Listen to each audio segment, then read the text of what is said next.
మరోసారి ఉగ్ర కదలికలు కలకలం రేపుతూ ఉన్నాయి. పాక్ ఐఎస్ఐ నెట్వర్క్ కి హైదరాబాద్ తో లింకులున్నట్టుగా పోలీసు అనుమానాలు వ్యక్తం చేస్తున్నారు. అయితే ఈ నేపథ్యంలోనే టెర్రరిస్ట్ షాజాద్ బట్టి నెట్వర్క్ జాడలున్నట్టుగా గుర్తించారు.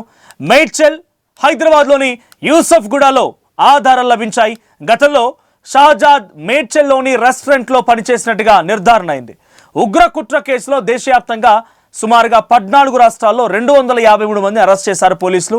ఇక 253 మందిలో తెలంగాణకు సంబంధించినటువంటి వారు 2 ఉన్నారు. షాజాద్కు ఐఎస్ఐ టెర్రరిస్ట్ జాయిద్ ఖాన్కు కీలక సంబంధాలున్నాయంట.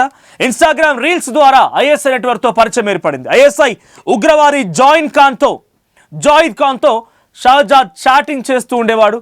మోస్ట్ వాంటెడ్ ఉగ్రవాది హమీద్, రానా హుస్సేన్లతో జాయిద్కి సన్నిహిత సంబంధాలు కూడా ఉన్నాయి. అయితే ఇన్స్టాగ్రామ్, ఫేస్బుక్ ద్వారా యువతకి రాడికలైజ్ చేసి ఉగ్రదాడులకి ఉసిగొల్పే ప్లాన్ కూడా చేస్తున్నారు. ప్రస్తుతం దుబాయ్లో తలదాచుకున్నాడు షాజాద్ బట్టి. దుబాయ్లోనే ఉంటూ ఇన్స్టాగ్రామ్ రీల్స్ చేస్తున్నాడు షాజాద్. సో దీనికి సంబంధించి అక్కడ హైదరాబాద్ వ్యాప్తంగా ఎటువంటి కదలికలను గుర్తించారు, ఇక్కడ ఎంతమంది అరెస్ట్ చేశారు, వారి కదలికలు ఏంటి, ఏ ప్రాంతాల నుంచి వారు అదుపులోకి తీసుకుని తెలుసుకుందాం. ప్రతినిధి నిర్మల సిద్ధంగా ఉన్నారు. నిర్మల, ప్రస్తుతానికి అదుపులోకి తీసుకున్న వారిని ఏ ప్రాంతాలు అదుపులోకి తీసుకున్నారు, వారి నుంచి ఎటువంటి సమాచారం వచ్చింది, ప్రస్తుతానికి హైదరాబాద్లో ఎటువంటి ఉగ్ర కదలికలున్నట్టుగా పోలీసులు హైటెన్షన్ వాతావరణాన్ని అనౌన్స్ చేశారు? ఎస్ మనోజ్, వీళ్ళు మాత్రం కదలికలన్నీ కూడా ఇక్కడ తెలంగాణ పోలీసులు మేడ్చల్ అలాగే యూసఫ్గూడలో కూడా కొన్ని ఆధారాలు సేకరించినట్టుగా కూడా తెలుస్తూ ఉంది.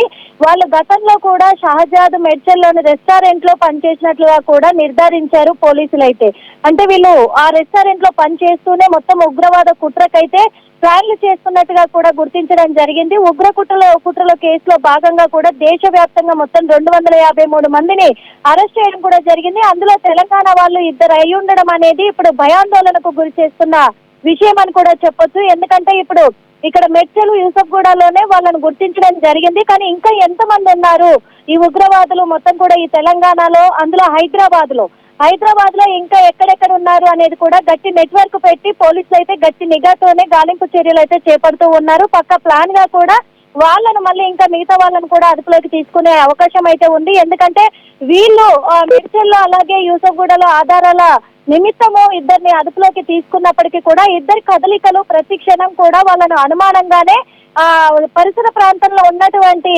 కొంతమంది వాళ్ళ సలహాల మేరకే పోలీసులకు సమాచారం అందడంతో పోలీసులు గత 15 రోజులుగా కూడా నిఘా పెట్టడం వల్ల కూడా వీళ్ళను గుర్తించడం కూడా జరిగినట్టుగా తెలుస్తూ ఉంది.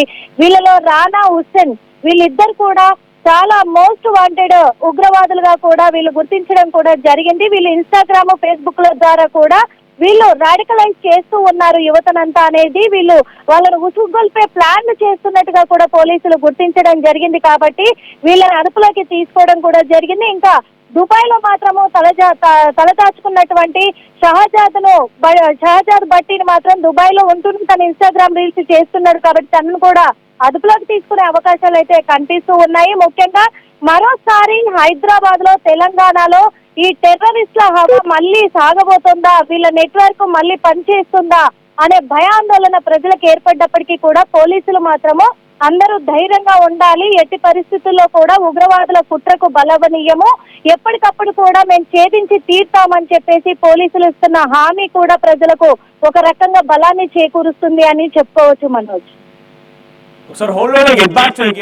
సో హైదరాబాద్ లో ఉగ్ర కదలికలకు సంబంధించిన నెట్వర్క్ మనం చూస్తే కనుక షాజాద్ బట్టి అనేటువంటి ఈ వ్యక్తి దుబాయ్లో ఉంటున్నాడు. సో వీడు అక్కడి నుంచి ఇన్స్టాగ్రామ్లో రీల్స్ చేస్తూ ఉంటే ఆ లింకులు హైదరాబాద్ వరకు వచ్చాయి. సో వీడు ఎప్పటికైనా భారతదేశంలో ఏదో ఒక రకమైనటువంటి కుట్రలకు తెరలేపాలి, ఏదో రకంగా ఇక్కడ భయాందోళనకు గురి చేయాలనే రకంగా ప్లాన్ చేస్తూ ఇన్స్టాగ్రామ్లో రీల్స్ చేస్తున్నాడు. అయితే షాజాద్ బట్టికి జాయిద్తో పరిచయం ఏర్పడింది. సో ఎవరి జాయిద్? షాజాద్ గతంలో మేడ్చల్లోని ఓ రెస్టారెంట్లో కూడా పనిచేసినట్టుగా నిర్ధారణ అయింది.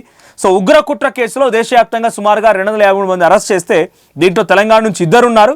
షాజాద్కి ఐఎస్ఐ టెర్రరిస్ట్ జాయిద్ ఖాన్కి కీలక సంబంధాలు ఉన్నాయంట. సో జాయిద్ ఖాన్, షాజాద్ అనే వ్యక్తి గతంలో మేడ్చల్లో ఒక రెస్టారెంట్లో పనిచేశాడు. అక్కడ దుబాయ్లో ఉన్న వ్యక్తి ఎవరు? జాయిద్ ఖాన్.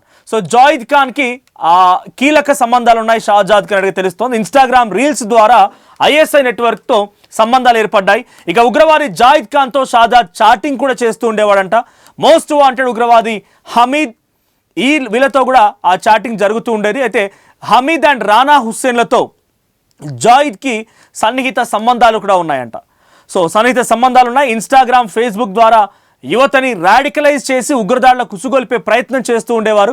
సో ప్రస్తుతం దుబాయ్లో తలదాచుకున్నాడు షాజహాద్ భట్టి. అండ్ దుబాయ్లో ఉంటూనే ఇన్స్టాగ్రామ్లో రీల్స్ చేస్తున్నాడు Shahzad. So Nirmala, present situation ఏంటి అంటే హైదరాబాద్లో ఇంకా ఏ ప్రాంతాల్లో తనిఖీలు జరుగుతూ ఉన్నాయి?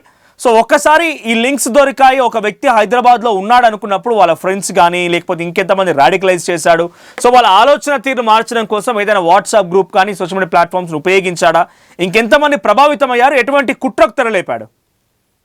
ఖచ్చితంగా కూడా, ఎందుకంటే హైదరాబాద్ నగరంలో ముఖ్యంగా కూడా ఇక్కడ చార్మినార్, మక్కా మసీదు, అలాగే కోటిలో గోకుల్ చాట్ లో గతంలో కూడా గోకుల్ చాట్ లో జరిగినటువంటి ఉగ్ర దాడికి బలైన వాళ్ళు చాలా మంది ఉన్నారు. కాబట్టి ఎక్కువ పబ్లిక్ స్పేసెస్ అలాగే బస్ స్టాండ్ల వద్ద కూడా తనిఖీలు చేపడుతూ ఉన్నారు. పోలీసులు అయితే గట్టి నిఘా పెట్టారు.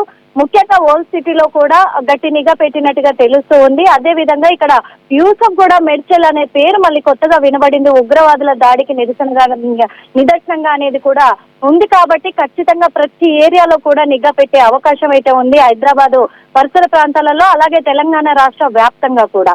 వీళ్ళ కుట్రలు ఎలా ఉన్నాయి అంటే కూడా మొత్తము హైదరాబాద్ లో ఉన్నటువంటి హిందువుల మీదే టార్గెట్ చేస్తున్నట్టుగా కూడా తెలుస్తూ ఉంది.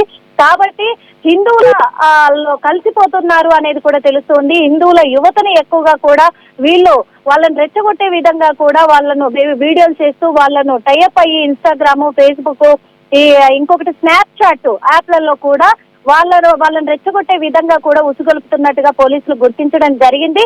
అదే విధంగా కూడా ఎవరెవరిని వీళ్ళు ఇలా యువతను మోడిఫై చేస్తున్నారు అనే వాళ్ళను కూడా పోలీసులు గుర్తించే ప్రక్రియలోనే వాళ్ళ భాగంగా దర్యాప్తు కొనసాగిస్తూ ఉన్నారు. వాళ్ళందరినీ కూడా అదుపులోకి తీసుకొని విచారించి వాళ్ళను మొత్తం కూడా కౌన్సిలింగ్ చేసే ప్రక్రియను కూడా చేపట్టబోతున్నారు అనేది కూడా తెలుస్తూ ఉన్నమాట. ముఖ్యంగా హైదరాబాద్ నగర వాసులు మాత్రం హైదరాబాద్ లో అనేక రకాల అంటే అన్ని కంట్రీల వాళ్ళంతా కూడా ఇక్కడ ఉంటారు. అందులో ముఖ్యంగా హిందువులున్న ప్రదేశాన్ని, ఆ ప్రాంతాలను మొత్తం కూడా పోలీసులు గట్టి నిఘాతోటి తనిఖీలు చేసే అవకాశం అయితే కనిపిస్తోంది. అనుమానం వచ్చిన ప్రతి వ్యక్తిని కూడా అదుపులోకి తీసుకొని విచారించే అవకాశాలు కనిపిస్తూ ఉన్నాయి. ఇంకొకటి, ప్రజలకు కూడా పోలీసులు సూచిస్తూ ఉన్నారు, ఎక్కడ అనుమానంగా ఉన్న వ్యక్తి కనిపించినా సరే పోలీసులకు వెంటనే సమాచారం ఇవ్వాలి ఖచ్చితంగా అని చెప్పేసి కూడా చెప్తూ ఉన్న మాట. ఎందుకంటే ఎక్కడికక్కడ కూడా ముఖ్యంగా డంపింగ్ యార్డ్లలో కావచ్చు, అలాగే బస్ స్టాండ్లలో కావచ్చు తనిఖీలు అయితే నిర్వహిస్తూ ఉన్నారు. ఎక్కడ పెడతారో తెలియదు కాబట్టి, వీళ్ళు ఎక్కడ ప్లాన్ చేస్తారో తెలియదు కాబట్టి ఖచ్చితంగా కూడా డాగ్ స్క్వాడ్ తోటి అలాగే వాళ్ళు ఖచ్చితంగా పరికరాలతో కూడా ఎక్కడికక్కడ తనిఖీలు అయితే చేపట్టే అవకాశాలు అయితే కనిపిస్తూ ఉన్నాయి. మనోజ్, సో మొత్తంగా హైదరాబాద్ లో ఉగ్ర కదలికలు బయటపడ్డాయి. మేడ్చల్ అండ్ యూసఫ్ గూడలో ఇద్దరు అదుపులోకి తీసుకున్నారు. దేశవ్యాప్తంగా సుమారుగా 253 మందిని అరెస్ట్ చేశారు పోలీసులు. యాంటీ టెర్రరిజం స్క్వాడ్స్ వీళ్ళు అదుపులోకి తీసుకుంటే దాంట్లో తెలంగాణ నుంచి ఇద్దరు అదుపులోకి తీసుకున్నారు. సో బహుశా మీ చుట్టూ కూడా ఏదో రూపంలో స్లీపర్ సెల్స్ యాక్టివ్గా ఉండే ఉంటారు. ఎప్పుడైతే పాకిస్తాన్ పూర్తిగా తలకిందులైపోయిందో, పాకిస్తాన్ పూర్తిగా భారత్ ఎదుర్కోలేక మోకరిల్లిపోయిందో అప్పుడే ఈ స్లీపర్ సెల్స్ యాక్టివేట్ అవుతూ ఉంటున్నారు. సో ప్రతి సందర్భంలో ఆర్టీ మీకు చెప్తుంది ఒకటే, స్లీపర్ సెల్స్ అంటే ఎక్కడి నుంచో వచ్చి ఏదో చేయరు, మన దగ్గరే ఉంటూ మన తిండి తింటూ మన దగ్గరే శ్వాస తీసుకొని మన దగ్గరే బతుకు జీవనం ఈడుస్తూ వాళ్ళ ఆలోచనలకి అట్రాక్ట్ అయిపోయి ఇక్కడ ఏదో కుట్ర చేయాలన్న ఆలోచనతో దురాలోచనతో ఉన్నటువంటి దుర్మార్గులే ఈ నీచ్ కమిన్ కుత్తేగాలు స్లీపర్ సెల్స్. సో మీ చుట్టూ ఎవరైనా అటువంటి ఆ విధంగా సోషల్ మీడియాలో వాళ్ళ పోస్టులు కానీ వాళ్ళ విధానాలు కానీ వాళ్ళ నడవడికలు కానీ తప్పుగా మీకు అనిపిస్తే వాళ్ళ సమాచారం వెంటనే పోలీసులకు అప్పగించండి. ప్రస్తుతానికైతే యూసఫ్ కూడా మేడ్చల్లో ఇద్దరిని అదుపులోకి తీసుకున్నట్టు తెలుస్తోంది. మరి వీళ్ళకి సంబంధించి ఇంకా ఎక్కడెక్కడ లింక్స్ ఉన్నాయి, వీళ్ళ కుట్ర ఏంటి, వీళ్ళ ఆలోచనలు ఏంటి, పోలీసులు మరింతగా విచారణ చేసి బయటకు తీసుకొచ్చే అవకాశం ఉంది.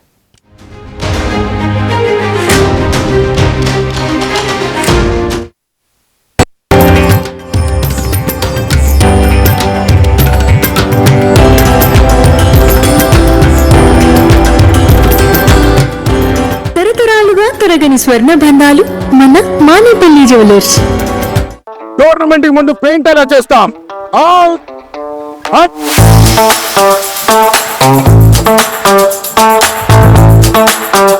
ప్లాన్ అయితే చాలా బాగుంది సార్. స్టేడియం పరిస్థితి చూడండి.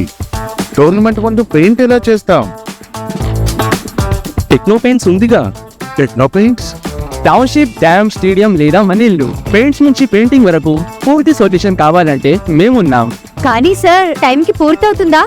రోజుకు 23 లక్షల స్క్వేర్ ఫీట్ పెయింటింగ్ చేయగల సామర్థ్యం, 5,000 మంది స్కిల్డ్ లేబర్ టీమ్ మా వెంట ఉంది. 23 లక్షల?